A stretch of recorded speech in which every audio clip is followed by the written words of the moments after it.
É um privilégio poder estar a partilhar da palavra convosco, uma alegria também. E realmente o meu desejo, a minha oração é que seja o Senhor a guiar todas as coisas esta manhã, seja o Senhor a falar através da sua palavra, a ouvirmos a sua voz.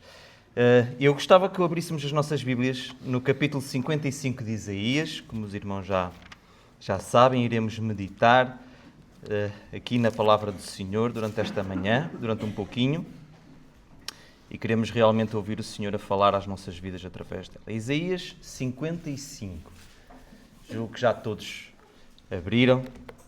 Vamos então ler a palavra do Senhor. Ó vós, todos os que tendes sede, vinde às águas. E os que não tendes dinheiro, vinde.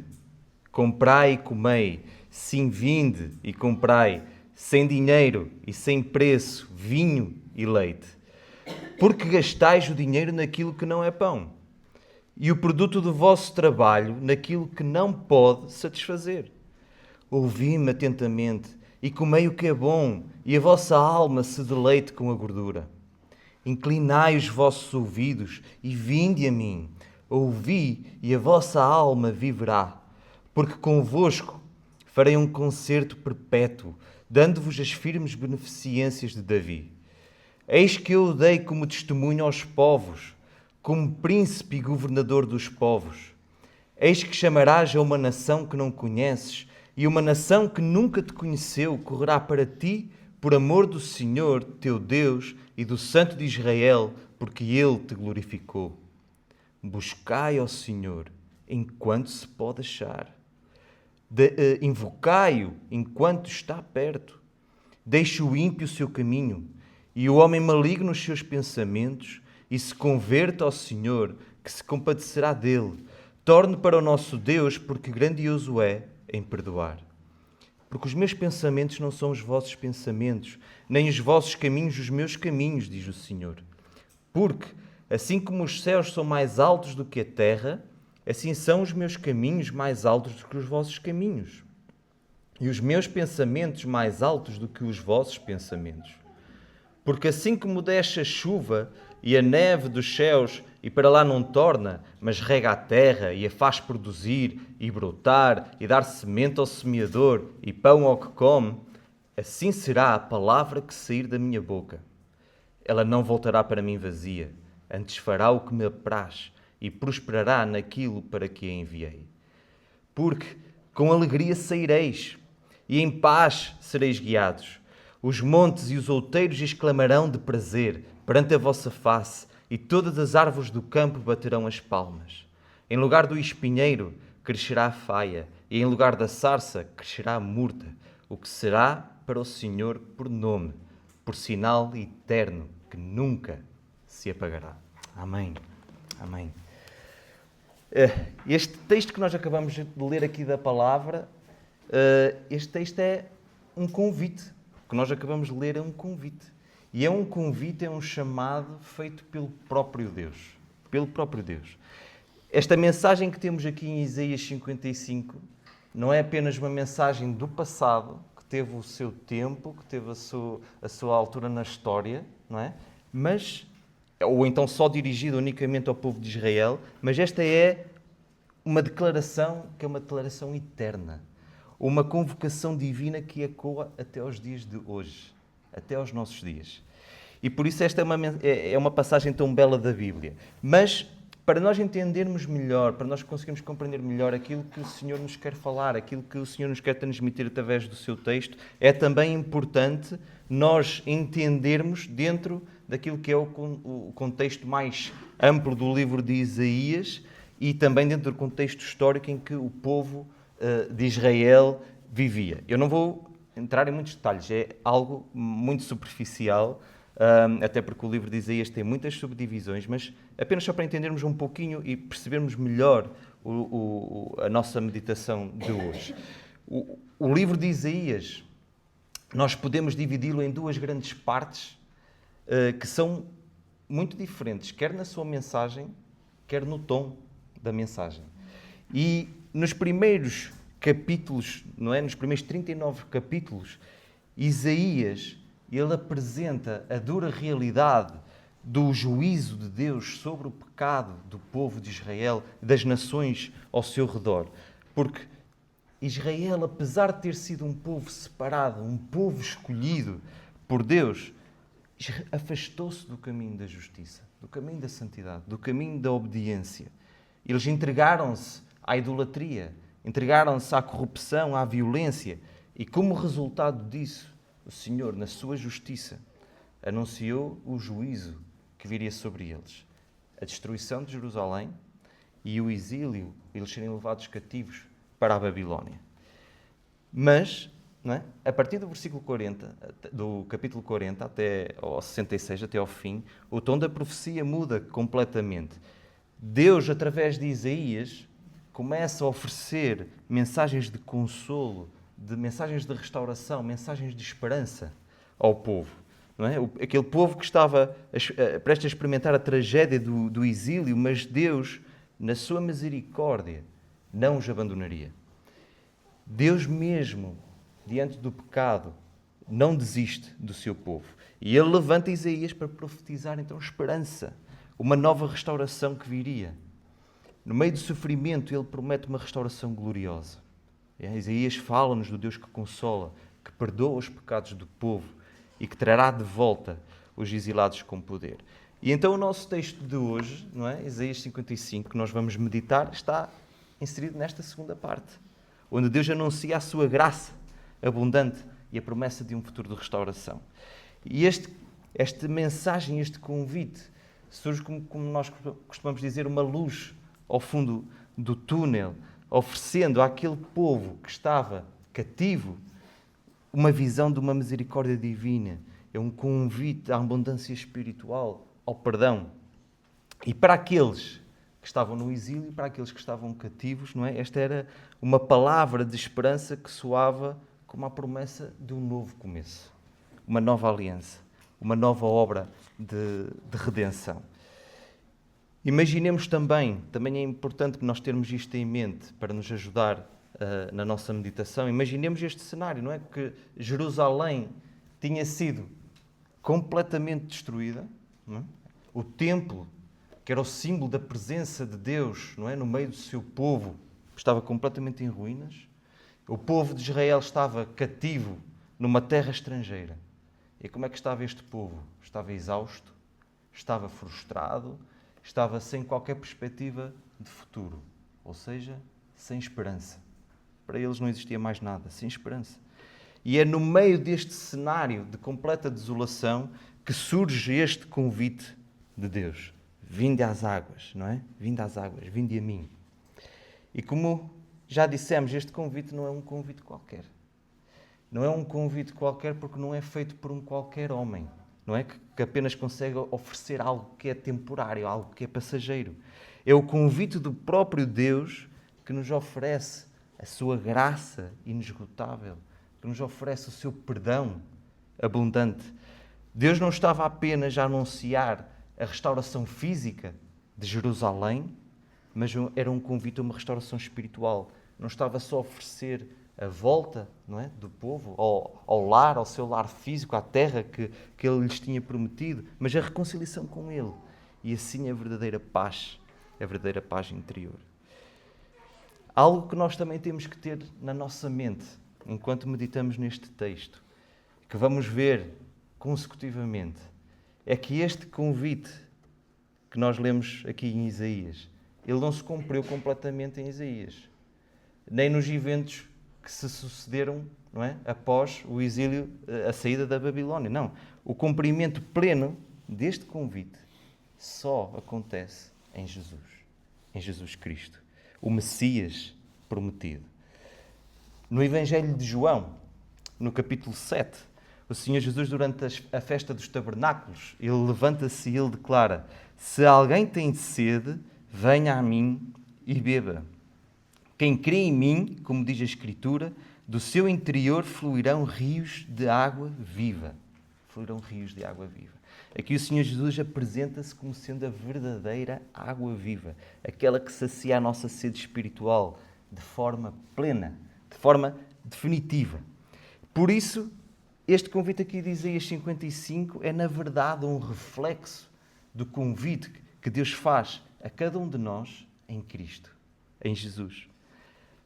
Nós, um pouquinho atrás, nós já acabamos de ler aqui durante a ceia, em Isaías 53, não é? A leitura que tivemos a fazer com o Miguel. As Escrituras nos falam sobre o servo sofredor, aquele que seria moído pelas nossas transgressões.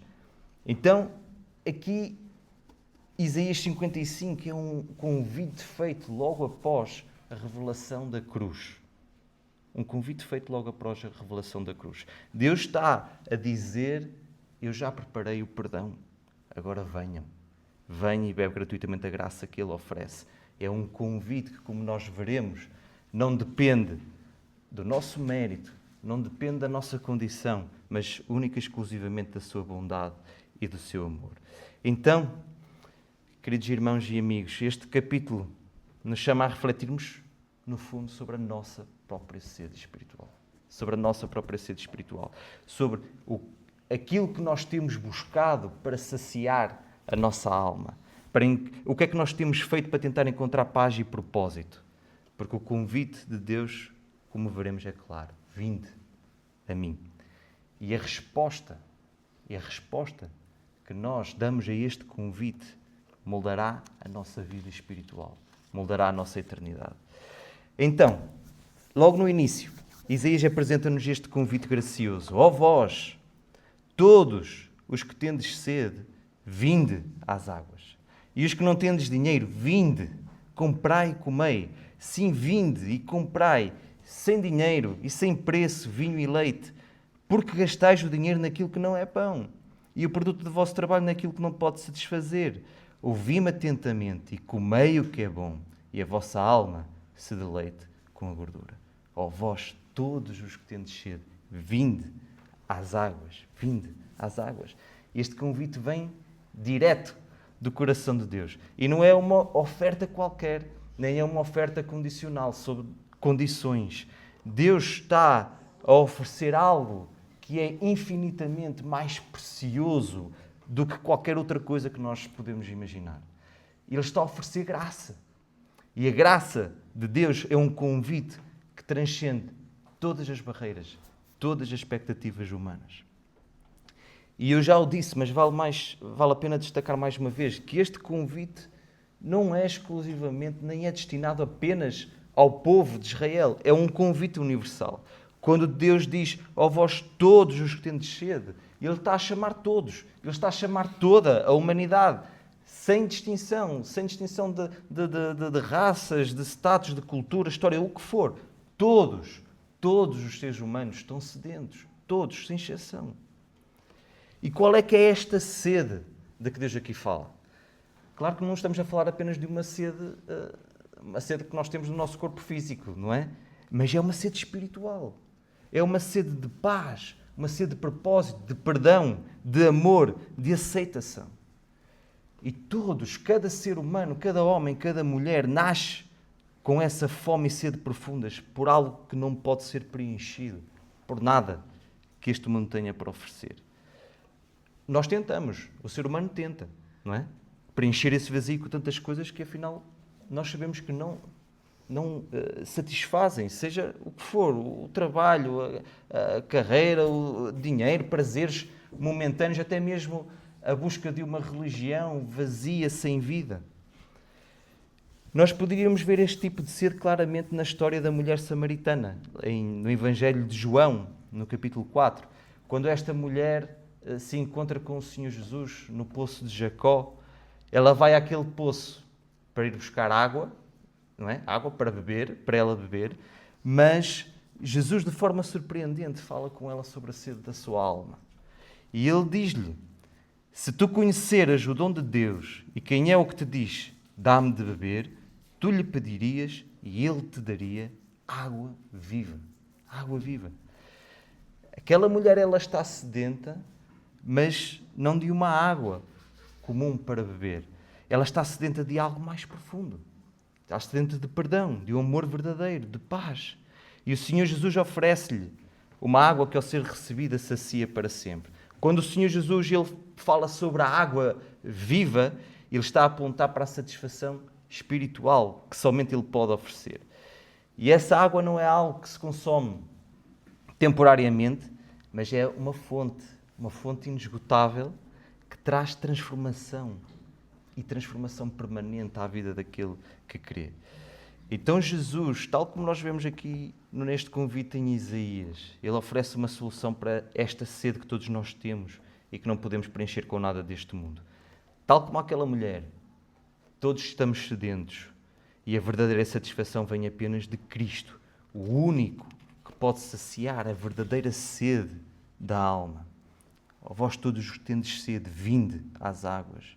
E os que não tendes dinheiro, vinde, comprai e comei. Sim, vinde e comprai, sem dinheiro e sem preço, vinho e leite. Este é um convite que, para a nossa mente, é ilógico, não tem lógica. Porquê? Porque nós vivemos num mundo onde tudo tem um preço, onde tudo tem um custo. Não é? E eu não estou a falar apenas de dinheiro, pode ser outras coisas. Nós somos ensinados desde pequenos, e nós ensinamos também aos nossos filhos, que tudo aquilo que nós queremos, nós precisamos de pagar. Seja com o nosso tempo, seja com o nosso esforço, seja com dinheiro mesmo, não é? Mas Deus está aqui a dizer algo surpreendente. Não é preciso dinheiro para vir e receber aquilo que Ele oferece. Ele nos convida a comprar e comer sem nada em troca. Nada em troca. E isto é um retrato vívido da graça divina. A salvação e todas as bênçãos espirituais que Deus oferece são de graça. Não há preço, não há trocas. No Evangelho, nós somos chamados a ir até Ele com as nossas mãos vazias, sem podermos oferecer nada. E Ele dá-nos tudo gratuitamente. A graça de Deus não depende daquilo que nós temos, daquilo que nós somos ou daquilo que nós fazemos, dos nossos méritos. Ela é oferecida, pura, sem condições, apenas pela sua bondade e misericórdia. E isto lembra-nos o maravilhoso versículo de Efésios, capítulo 2, onde Paulo afirma: pois pela graça sois salvos, por meio da fé. E isto não vem de vós, é dom de Deus, não de obras, para que ninguém se glorie. A graça é imerecida, não pode ser comprada. E Deus oferece-nos a sua misericórdia e salvação sem exigir nada em troca. E esta é a contradição radical do Evangelho. No mundo, quanto mais nós temos, mais nós podemos comprar, mais nós podemos adquirir. Mas no reino de Deus, o reconhecimento da nossa fraqueza, da nossa pobreza espiritual, é a chave, não é? Para nós entrarmos no banquete da graça.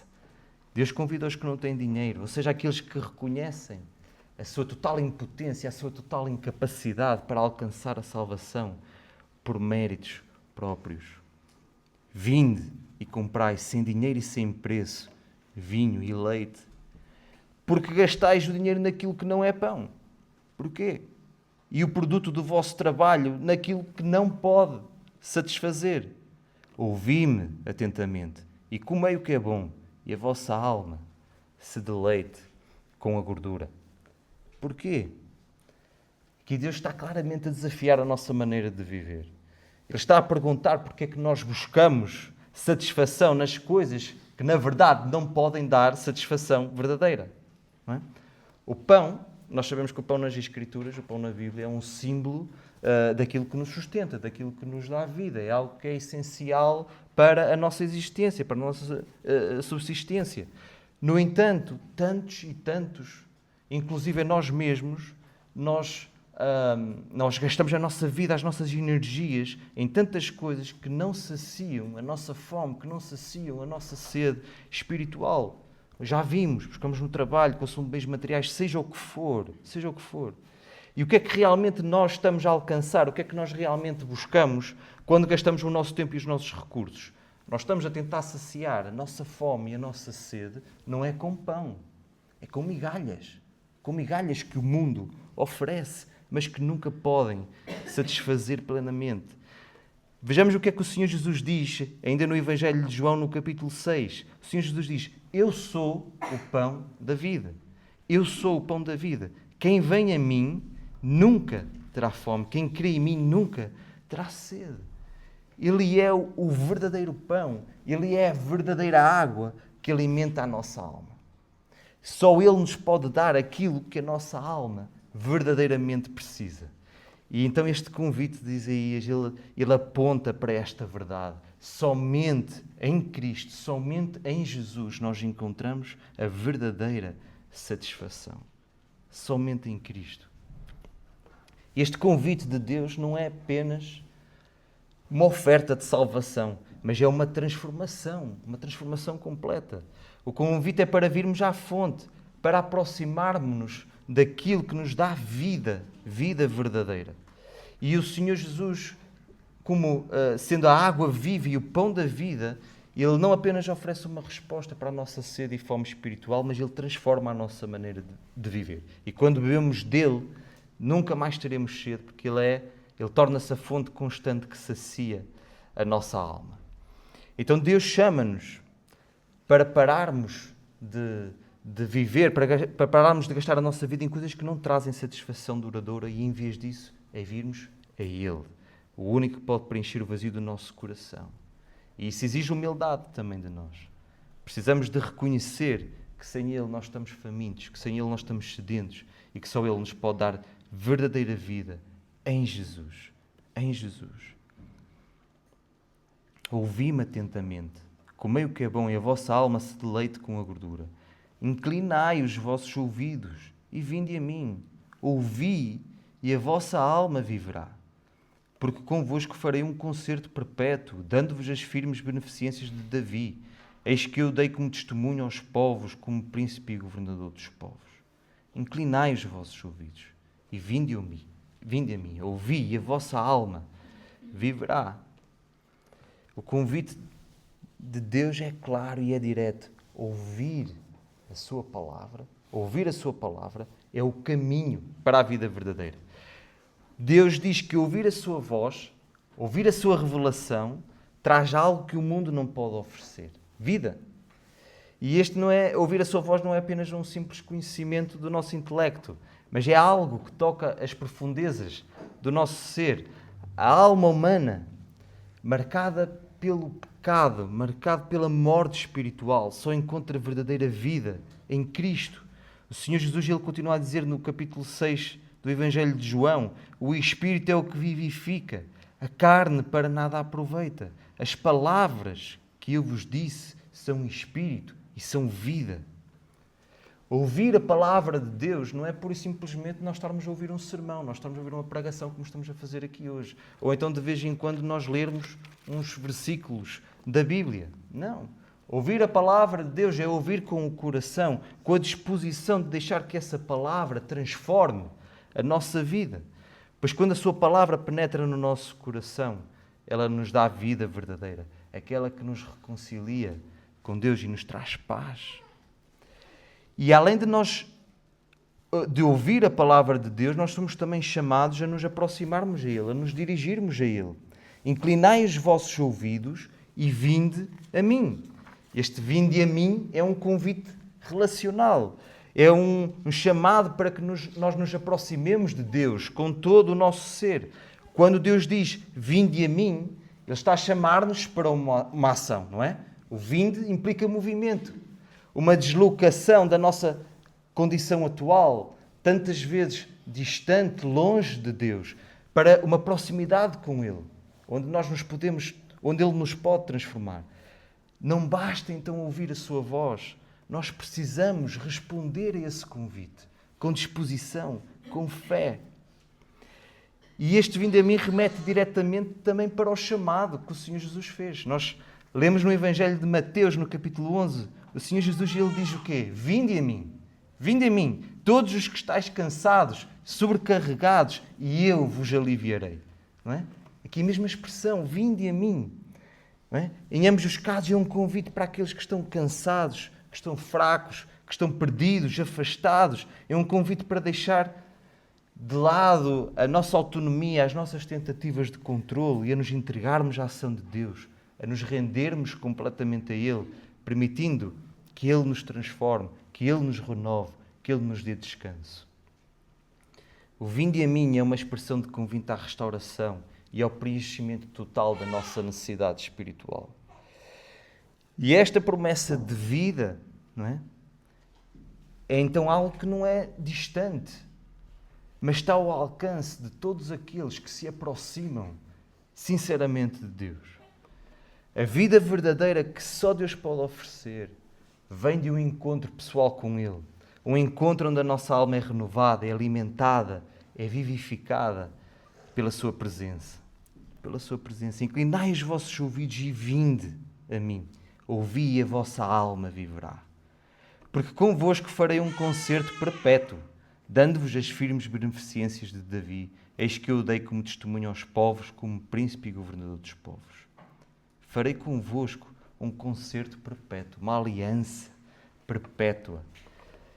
E esta aliança, esta promessa desta aliança, não é baseada na nossa fidelidade, não é baseada na nossa capacidade de sermos obedientes, de cumprirmos a lei, mas esta aliança ela é baseada, ela é firmada na fidelidade de Deus.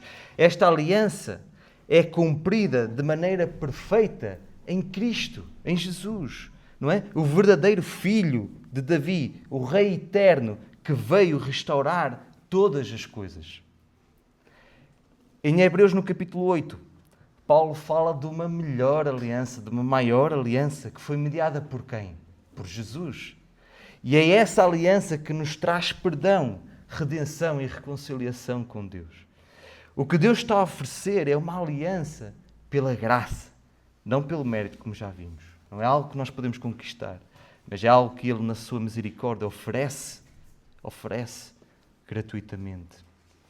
Uma aliança perpétua. Eis que chamarás uma nação que não conheces, uma nação que nunca te conheceu, correrá para ti, por amor do Senhor teu Deus e do Santo de Israel, porque Ele te glorificou. Nós já falamos, não é? O cumprimento desta aliança é universal. Refere-se não apenas ao povo de Israel, não apenas aos exilados de Israel, mas à inclusão dos gentios, como nós também já lemos esta manhã, aos gentios na aliança de Deus. Uma promessa de que através de Jesus, através de Cristo, todas as nações seriam convidadas a experimentar, a alcançar a salvação. Jesus, como descendente de Davi, é aquele que traz essa salvação para todas as nações. É através dele que nós, gentios, eu e tu, somos incluídos de uma forma maravilhosa no plano redentor de Deus. O convite aqui de Isaías, portanto, expande-se para todos nós, todos, sem exceção. Aleluia! Aleluia! Mas buscai ao Senhor enquanto se pode achar. Invocai-o enquanto está perto. Deixe o ímpio o seu caminho e o homem maligno os seus pensamentos e se converta ao Senhor, que se compadecerá dele, torne para o nosso Deus, porque grandioso é em perdoar. Buscai ao Senhor enquanto se pode achar. Invocai-o enquanto está perto. Não é? Este é um apelo claro e urgente. A urgência da mensagem não pode ser ignorada. Deus convida a o buscarmos enquanto Ele pode ser encontrado. A o invocarmos a Sua presença enquanto Ele está perto. Há uma limitação temporal implícita neste convite. O tempo da graça não é infinito. O tempo da graça não é infinito. Este é um alerta de que a oportunidade de receber a misericórdia de Deus tem um limite. O tempo do arrependimento, o tempo da reconciliação é agora. É agora. Este é um apelo de Deus para não adiarmos. A sua misericórdia, a sua graça estão à disposição, mas a nossa resposta não pode esperar. A Bíblia, ela mostra-nos, ela ensina-nos que, no fim de contas, no fim de tudo, todos nós teremos de prestar contas diante de Deus. E aquele que não buscar a Deus enquanto tem oportunidade, corre o risco de viver uma vida sem a verdadeira paz, sem a salvação que só Ele oferece. Longe dele, longe de Deus e condenado à morte eterna. Por isso, como nos lembra Hebreus, no capítulo 3. Hoje, se ouvirdes a sua voz, não endureçais o vosso coração. Não endureçais o vosso coração. Aquilo que o Senhor nos diz aqui é que a sua presença e o seu perdão estão disponíveis enquanto Ele está perto. E Deus está perto. Deus está perto. Ele está presente por meio do seu Espírito, chamando-nos a uma vida transformada, reconciliada com Ele. No entanto, essa proximidade de Deus não é algo que nós podemos tomar como garantido. Há um limite de tempo em que Ele está perto. Antes que o nosso coração se endureça, ou que sejamos tão cegos na nossa própria justiça que nos afastemos cada vez mais da sua graça. Cada vez mais da sua graça. Buscai ao Senhor enquanto se pode achar. Invocai-o enquanto está perto. Deixe o ímpio o seu caminho e o homem maligno os seus pensamentos e se converta ao Senhor, que se compadecerá dele. Torne para o nosso Deus, porque grandioso é em perdoar. Deixe o ímpio o seu caminho. Não é? Deus fala-nos aqui do arrependimento, e este arrependimento que Deus nos fala aqui, que Deus propõe aqui, não é apenas um sentimento de uns remorsos passageiros ou uma mudança superficial no nosso comportamento, não é? Não é apenas nós, por simplesmente, mudarmos as nossas atitudes ou passarmos a fazer algumas boas ações, não. Trata-se de uma mudança radical de direção na vida do ser humano. Deixe o ímpio o seu caminho. É? Chama-nos a abandonarmos a nossa velha vida, os caminhos que nos afastam de Deus, para tomarmos um novo rumo à reconciliação com Ele. E esta é uma mudança que não é fácil, porque exige que nós abandonemos as nossas próprias maneiras de viver, que tantas vezes podem estar profundamente enraizadas no nosso pecado, nas escolhas erradas que nós fazemos. Como o apóstolo Paulo escreveu em 2 Coríntios, a tristeza, segundo Deus, opera arrependimento para a salvação. O arrependimento que Deus deseja não é apenas um lamento superficial sobre os erros que nós cometemos no passado, mas é uma transformação interna que nos leva a abandonar o pecado e a buscarmos a sua vontade. Deixe o ímpio o seu caminho e o homem maligno os seus pensamentos e se converta ao Senhor, que se compadecerá dele. Torne para o nosso Deus, porque grandioso é em perdoar. Não é? Vemos aqui expressa a natureza de Deus. Ele é alguém que não nos rejeita ou que nos condena, sem mais nem menos, mas Ele é rico em perdão, sempre disposto a receber o pecador arrependido com os braços abertos. Vemos aqui o coração de Deus que se move com compaixão por aqueles que se arrependem e o buscam sinceramente. O perdão de Deus, já falamos, não é baseado em méritos. Ele perdoa porque Ele é bom. Ele perdoa porque Ele é misericordioso, compassivo. O arrependimento que Deus exige não é algo que deva ser feito para merecer perdão. Mas o arrependimento que Deus exige é uma resposta ao amor, ao seu amor incondicional, que está sempre disposto a perdoar. Esta palavra compadecer que nós lemos aqui revela esta profundidade do amor de Deus. Porque Ele não apenas se limita a perdoar, Ele aproxima-se com afeto, compreendendo a fragilidade humana, acolhendo-nos na sua graça. O Evangelho é justamente isto. A misericórdia de Deus encontra-se com o arrependimento humano e gera uma nova vida. Deus, Ele não rejeita o pecador, aceita-o de volta. Nós, no Evangelho de Lucas, no capítulo 15, conhecemos perfeitamente a parábola do filho pródigo, que retrata esta verdade de maneira vívida, não é? O filho que se rebelou contra o pai, que se afastou, foi para longe, desperdiçou tudo, viveu de maneira egoísta e ao voltar a casa, ao retornar a casa, ele encontrou não um juiz severo, mas um pai que correu ao encontro dele com os seus braços abertos, com uma festa preparada para celebrar a sua volta, com alegria, como há pouco tempo vimos com Samuel. Assim também é com Deus. Ele não se encontra com um punho cerrado para castigar, mas com um coração cheio de amor pronto para restaurar. Esta é a beleza do Evangelho. Não importa quão longe nós tenhamos ido, não importa quantos erros nós tenhamos cometido, quantos caminhos errados nós seguimos, o convite de Deus é sempre o mesmo. Volta para mim, vem a mim, e eu te receberei. E eu te receberei. Agora, muito importante, nós meditarmos no seguinte. Nós até aqui temos visto este convite gracioso da parte de Deus. O seu perdão, a sua graça, a sua misericórdia, a certeza do seu perdão.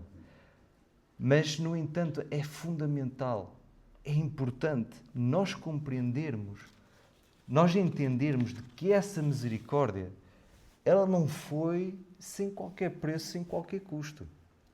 Para nós é graça, é de graça. Mas esta misericórdia, ela custou e custou muito.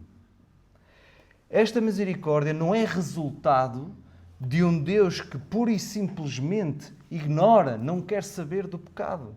Não. Deus, Ele é santo. Deus é justo. E Ele não pode, pura e simplesmente, fechar os olhos e passar por cima da maldade e do pecado sem aplicar a sua justiça. O perdão que Ele oferece custou e custou muito. E foi pago pelo seu próprio Filho, pelo Filho de Deus. Por isso, quando nós vemos aqui no versículo 7 que Deus se compadecerá e que Ele é rico em perdoar, esse perdão só é possível porque alguém pagou o preço da nossa rebelião. Alguém pagou o preço do nosso pecado. E esse alguém é Jesus. É Jesus Cristo. O servo sofredor que nós lemos lá em Isaías 53. Vamos até lá novamente. Vamos ler novamente o versículo 5, que o Miguel já leu para nós. O que é que diz aqui no versículo 5 de Isaías 53? Mas Ele, Jesus, Ele foi ferido pelas nossas transgressões, moído pelas nossas iniquidades. O castigo que nos traz a paz estava sobre Ele e pelas suas pisaduras fomos sarados.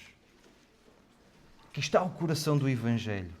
O castigo que nós merecíamos foi derramado sobre Cristo. Ele tomou o nosso lugar. Ele sofreu a ira justa de Deus contra o pecado para que nós pudéssemos ser reconciliados com o Pai. Ou seja, o arrependimento ao qual Deus nos chama, que nós vemos aqui em Isaías, só tem valor porque há um caminho aberto pela cruz. Só tem valor porque há um caminho aberto pela cruz. Sem Jesus não haveria misericórdia possível. Apenas condenação. O apóstolo Paulo, ele escreve aos Romanos, na Epístola aos Romanos, no capítulo 3, que Deus apresentou o Senhor Jesus como propiciação para demonstrar a sua justiça, a fim de que Ele seja justo e justificador daquele que tem fé em Jesus. Então Deus, Ele continua justo, porque Ele puniu o pecado, mas ao mesmo tempo Ele é misericordioso, porque Ele aceitou que o seu próprio Filho recebesse essa punição em nosso lugar.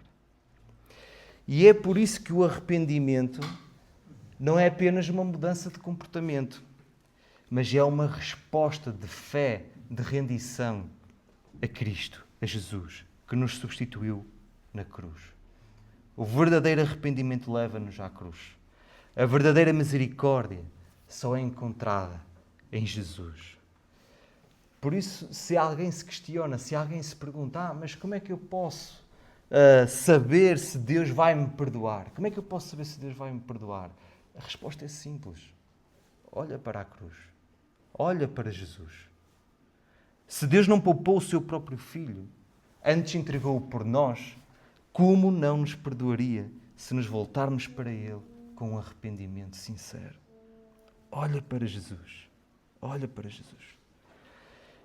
Depois de nos chamar ao arrependimento e assegurar-nos o perdão, Deus chama-nos a refletirmos sobre a forma como Ele age e o poder que a Sua palavra tem para transformar tudo à nossa volta e dentro de nós. Torne para o nosso Deus, porque grandioso é em perdoar. Porque os meus pensamentos não são os vossos pensamentos, nem os vossos caminhos os meus caminhos, diz o Senhor. Porque assim como os céus são mais altos do que a terra, assim são os meus caminhos mais altos do que os vossos caminhos, e os meus pensamentos mais altos do que os vossos pensamentos. Deus ele não pensa como nós pensamos, Deus não age como nós agiríamos. Ele é santo, Ele é soberano, Ele é absolutamente justo e ao mesmo tempo incomparavelmente misericordioso, e tudo isso escapa tantas vezes da nossa lógica, não é? Humana, que é tantas vezes autocentrada. Deus está a dizer claramente: vocês não me entendem naturalmente. Os pensamentos humanos estão frequentemente moldados pelo ego, pela retribuição, meritocracia e imediatismo. Já os caminhos de Deus são marcados por graça, paciência, redenção e muitas vezes processos dolorosos que resultam em glória eterna. E isto exige de nós também humildade. Nós não podemos aproximar-nos de Deus a tentar compreendê-lo, entendê-lo ou controlá-lo como se ele operasse segundo as nossas expectativas. Não, devemos nos render. Devemos confiar que ele sabe o que está a fazer mesmo quando não conseguimos entender. Deus ele não age como nós, porque Ele vê aquilo que nós não vemos. Ele conhece o fim desde o início e Ele está sempre a operar com um propósito eterno em mente. Romanos 11 resume isto de forma poderosa. Ó profundidade das riquezas, tanto da sabedoria como do conhecimento de Deus, quão insondáveis são os seus juízos e quão inescrutáveis os seus caminhos. Aqui nestes versículos, eles explicam-nos também porque é que a graça nos parece tão escandalosa. Porque exatamente porque nós como seres humanos, nós tentamos sempre pensar em termos de merecimento, não é? E nós dizemos, se alguém errou, tem que pagar. Normalmente é isso, por isso é que existem os tribunais, por isso é que existe a polícia, por isso é que temos que pagar multas e coimas. Se alguém errou, tem que pagar. Mas Deus ele surpreende com a sua forma de agir. Porquê? Porque Ele perdoa quem não merece. Ele acolhe o pecador arrependido e transforma o inimigo em filho. E isto é completamente contra a lógica humana, mas é a beleza do Evangelho. Um dos maiores desafios da nossa fé é aceitarmos que Deus salva pecadores, não porque eles mudaram, mas para que eles possam ser mudados. E isso só é possível porque os caminhos dele não são como os nossos, são mais elevados. São mais elevados. Nós conhecemos estes versículos de cor. Muitos conhecemos desde pequeninos, não é? E nós muitas vezes temos aquela tendência de limitar estes versículos, a aplicação destes versículos apenas a momentos de sofrimento. Olha, não entendo porque é que Deus permitiu isto, mas os caminhos dele são mais altos. Claro que sim. Não estou a dizer que não. Claro que sim. Esta aplicação é verdadeira. Atenção. Mas o contexto aqui, aquilo que a palavra nos quer mostrar aqui é mais profundo. E estes versículos mostram-nos porque é que Deus é tão gracioso, como estamos a ver. Porque é que Ele é tão gracioso em perdoar, mesmo quando isso escapa da nossa lógica, do nosso entendimento. Quando nós não compreendemos o porquê do perdão ser tão livre, porque é que o arrependimento é suficiente, ou porque é que Deus aceita de volta alguém que é tão falho, a resposta está aqui. Os meus pensamentos não são os vossos pensamentos. Os meus pensamentos não são os vossos pensamentos. Este Deus que perdoa abundantemente, que chama ao sedento, que oferece graça, sem nada em troca, Ele age assim, porque Ele é diferente de nós. E isso não deve gerar desconfiança, mas sim uma adoração plena. Uma adoração plena. E em última análise, não podia deixar de ser. Os caminhos e pensamentos mais altos de Deus manifestam-se de forma mais clara na cruz de Cristo. O povo de Israel, como nós vimos, e ainda o Miguel disse também agora esta manhã, o povo de Israel ele esperava o quê? Um Messias vitorioso. Esperavam um Messias conquistador, político, que os libertasse de todos os inimigos. Mas Deus envia o quê? Um servo sofredor, que vence ao morrer, que reina servindo, que salva ao se entregar. O quê? Mas como é que pode a salvação vir de um Messias crucificado? Como é que pode a vitória vir da sua morte? O que é que nós lemos em 1 Coríntios? A palavra da cruz é loucura para os que perecem, mas para nós que somos salvos é o poder de Deus.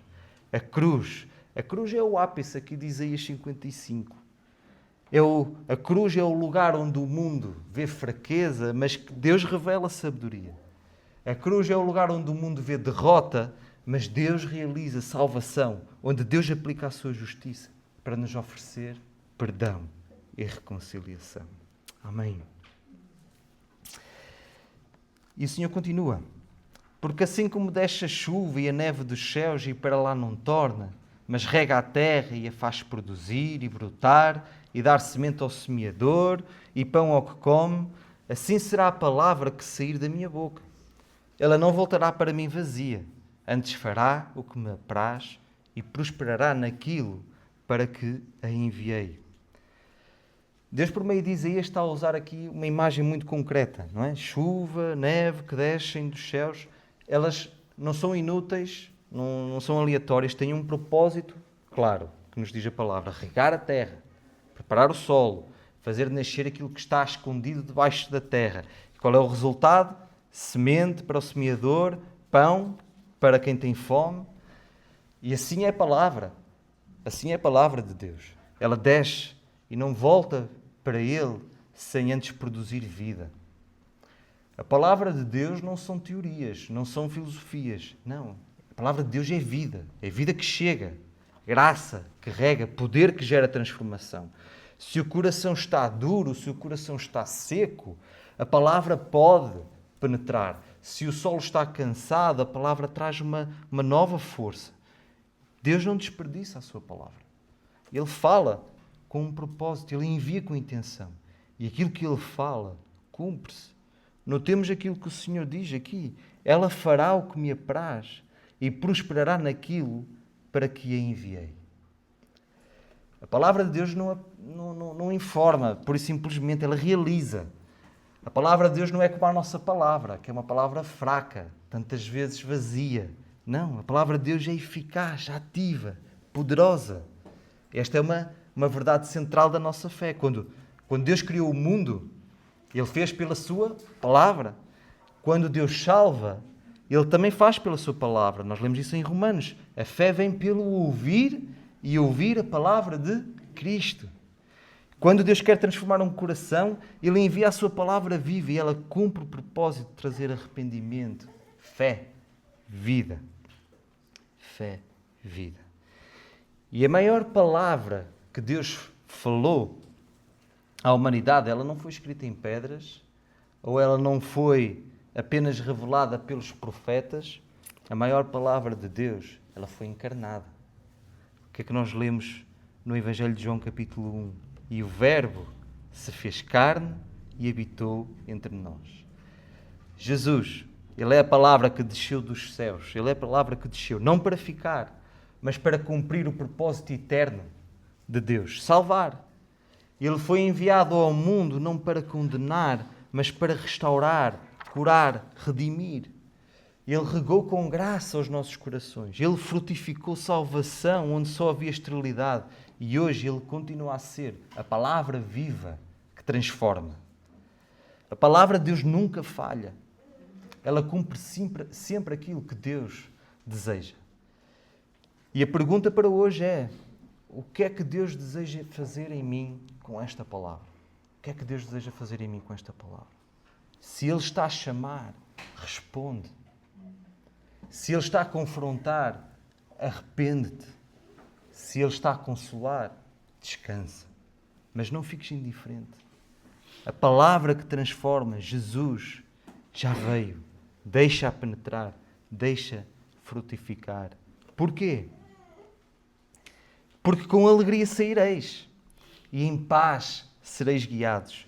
Os montes e os outeiros exclamarão de prazer perante a vossa face, e todas as árvores do campo baterão as palmas. Com alegria saireis, não é? Isaías, mais uma vez, continua a usar aqui uma imagem poderosa, a saída com alegria.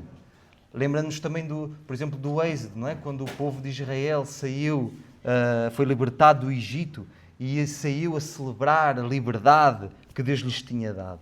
E agora aqui o profeta Isaías, ele fala-nos de um novo tipo de saída. Não apenas física, não é apenas o regresso do povo de Israel, mas é espiritual.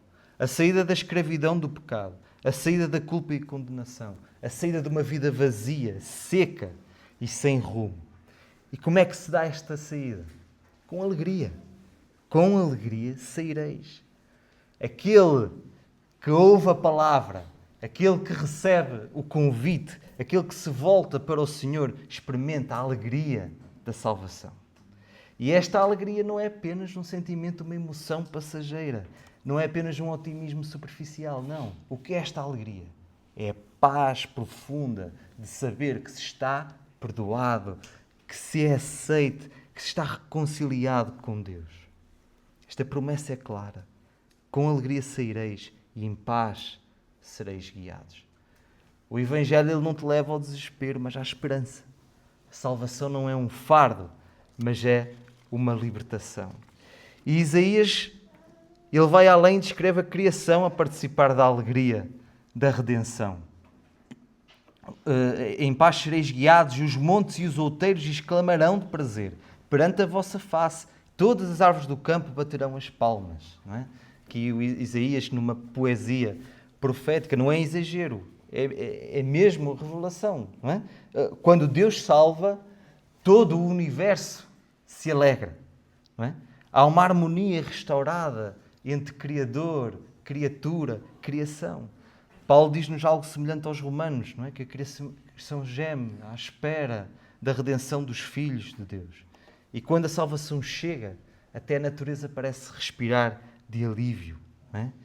Tivemos aqui a celebração da nova vida. Os montes cantam, as árvores aplaudem, a natureza participa da redenção. Então vemos aqui claramente, não é? Duas marcas fundamentais da vida transformada. A alegria não a alegria do mundo, mas aquela que vem do Espírito, e a paz. Não a ausência de problemas, mas a presença reconciliadora de Deus. E estas duas bênçãos, a alegria e a paz, são sinais visíveis de que a palavra de Deus cumpriu o seu propósito. Se alguém foi tocado pela palavra de Deus, essa pessoa não fica da mesma maneira. É impossível. Tem um novo sorriso, um novo brilho nos olhos, um novo rumo, um louvor nos seus lábios. E o profeta continua: em lugar do espinheiro crescerá a faia, e em lugar da sarça crescerá a murta, o que será para o Senhor por nome, por sinal eterno, que nunca, nunca se apagará. Amém. Isaías ele fala de uma transformação radical. Transformação radical. Espinhos tornam-se cipestres, urtigas em murta, símbolos de uma transformação profunda, bela, que só Deus pode operar. E esta transformação, lá está, só encontra o seu pleno cumprimento em Jesus, em Cristo. Jesus é aquele que veio para fazer nova toda a criação. Ele é a nova criação encarnada que nos liberta do pecado, do sofrimento, da morte. Onde havia espinhos, dor, culpa, condenação, o Senhor Jesus ele trouxe graça, perdão, vida abundante. Onde havia ortigas, amargura e desespero, o Senhor Jesus plantou amor, paz e esperança. E o texto termina com um clímax. E isto será para o Senhor por nome, por sinal eterno, que nunca se apagará. Esta transformação será um renome para o Senhor, um nome perpétuo. O Senhor Jesus é o nome acima de todo o nome. E por meio dele, a glória de Deus é manifestada para sempre. Quando nós vivemos a transformação que o Senhor Jesus oferece, o nosso testemunho torna-se um louvor vivo a Deus. A nova vida em Cristo é a evidência de que Deus está a agir no mundo, exaltando o seu nome. A nossa transformação, o nosso testemunho, são um reflexo do seu poder e da sua fidelidade. A promessa de Isaías aponta para o futuro glorioso que o Senhor Jesus inaugurou e que será consumado na sua volta, quando Ele voltar. Um mundo onde não haverá mais sofrimento, um mundo onde não haverá mais dor, porque o Senhor Jesus ele derrotou o pecado e a morte. Uma nova criação perfeita, onde a beleza e a harmonia reinarão e onde o nome do Senhor será exaltado por toda a eternidade. Por toda a eternidade. Assim como o Senhor Jesus ele ressuscitou, trazendo nova vida, ele é a certeza de que essa transformação que nós começamos aqui na terra será completada no céu. Amém. Ó vós, todos os que tendes sede, vinde às águas. Vinde às águas. A palavra de Deus, como nós já vimos, é viva, é eficaz. Ela chegou até nós. Ela já chegou até nós. Para refrescar, renovar, transformar a nossa vida. Jesus, Ele é a palavra feita carne. Ele é a fonte dessas águas que saciam a sede da alma, que curam as feridas mais profundas, que oferecem vida e abundância. Jesus, Ele é o convite de Deus. Jesus, Ele é o convite de Deus. Para que tu deixes o deserto, as dores, o pecado, os fardos para trás e venhas beber dessa graça que não se esgota. Se estás cansado, sedento, perdido, este é o momento, como nós vimos, este é o momento de responder ao convite de Deus. Vinde às águas. Vem para Jesus. A fonte que nunca seca, o refúgio certo para a tua alma, o único que pode oferecer perdão para os teus pecados e trazer reconciliação com Deus. Porque Ele foi aquele que levou na cruz do Calvário a nossa culpa, o nosso castigo e ressuscitou, nos dando vida juntamente com Ele. Não permitas que esta palavra caia em vão na tua vida. Abre o teu coração para esta transformação, o perdão dos teus pecados, uma nova vida que traz um novo fruto, vida, esperança, paz, alegria. O grande convite da graça está aqui para ti hoje. Vem, bebe dessas águas e permite que Jesus, a palavra viva, renove o teu ser, faça de ti uma nova criação, cheia de propósito, cheia de luz, para a glória eterna de Deus. Amém. Amém. Que a palavra de Deus cumpra o seu propósito nas nossas vidas. Amém. Vamos ficar de pé.